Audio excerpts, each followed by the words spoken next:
New School and myself just beached up on Lake Wiley. He's throwing out a couple of lines. We're gonna see if we can't catch something. We're gonna enjoy the little beach area here.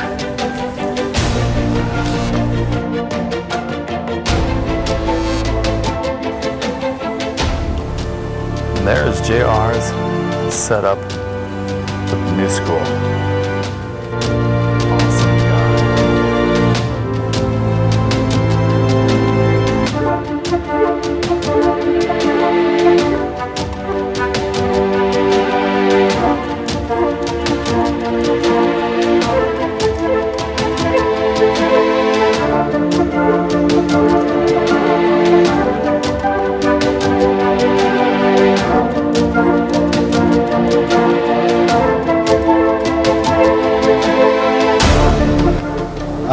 Normally just the weekends. I will go through the week.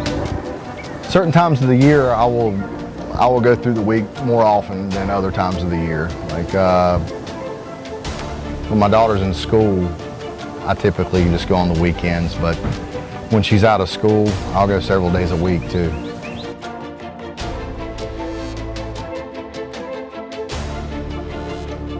I do a lot of different types of fishing. My favorite type's catfish, obviously. I probably started out crappie fishing when I was a kid, but when I became very serious about fishing, it was striper fishing. I did that for about a decade, and then got on the blue catfish. MELHORN played a big role in that. I used to watch him on YouTube years ago when he had the channel before the channel he has now. Yeah, watching him catch 50 plus out of this lake, I wanted to do that. So I started trying to do that a couple of years ago, and I finally got one. I got it from a kayak, and it was a blast. I got that fish in, and he barely fit on the kayak. But it was such a great feeling, and it's kind of like where we are now, you know, this is just beautiful. And where do we get that sense of beauty? Where does that come from? You know, it's unexplainable. You know, you try to explain things like that. You try to explain love. You can't really explain love. You could ask 100 different people what love is, and you're going to get 100 different answers. Fishing's the same way. That's what keeps us coming back. Fishing is the only sport in which you cannot see your opponent. You know, you're out there, all you can do, you can gather all the knowledge in the world. You can go where you think they should, but at the end of the day, all you can do is go where you think that they should be. And it doesn't necessarily mean they're going to be there, but that's what keeps us coming back, man. It's an anomaly. It's an enigma. It's unexplainable. It's when you catch that big fish, it's majestic. It doesn't even look real.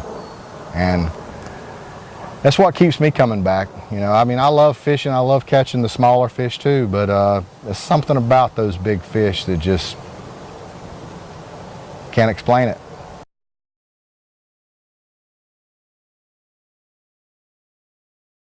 No, I'm not.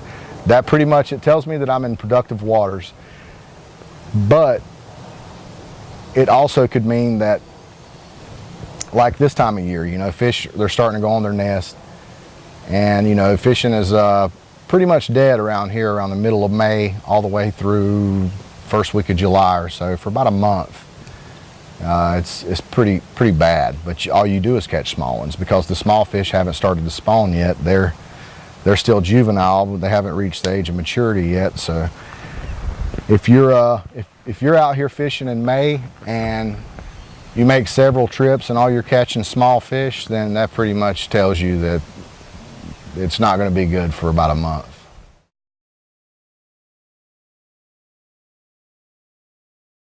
I'm in a tough niche. There's a lot of competition out there, and I think I've reached that point where I've poked my head above a lot of the competition, but it's still a long road ahead of me if I plan on being a big YouTuber and having a lot of subscribers. But you know, the thing is, and that's important to me. I definitely I definitely want to succeed on YouTube, but it's kind of a superficial goal. My grandpa used to whittle. He would sit on his front porch in his rocking chair and he would whittle.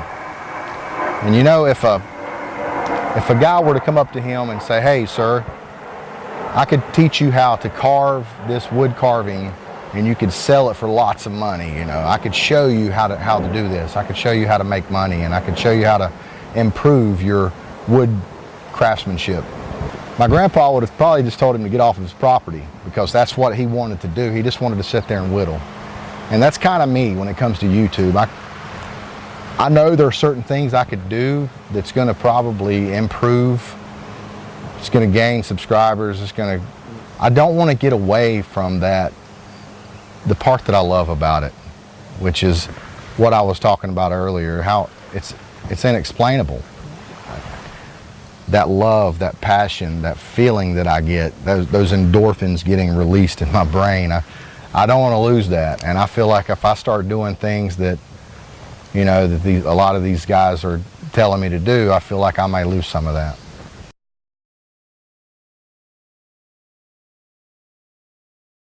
You know, it's one thing to be a YouTuber and another thing to have YouTubers as friends.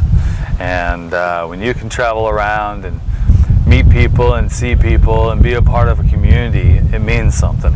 It means something to a lot of people, and I think that's one of the greatest parts about being a YouTuber and being a part of a specific community like fishing in subcategories like catfishing. And being a part of this with JR and Dieter and, you know, Jeff Manning and all the cat fishermen out there, thank you for everything that you do to the sport. Have a great time, and it's just a blessing to be a part of. This is Scott with Bait to Bend. Click that subscribe button, give me a thumbs up, and hit that notification bell. And I appreciate everything that you do, and continue watching. Have a great day, and talk to you soon.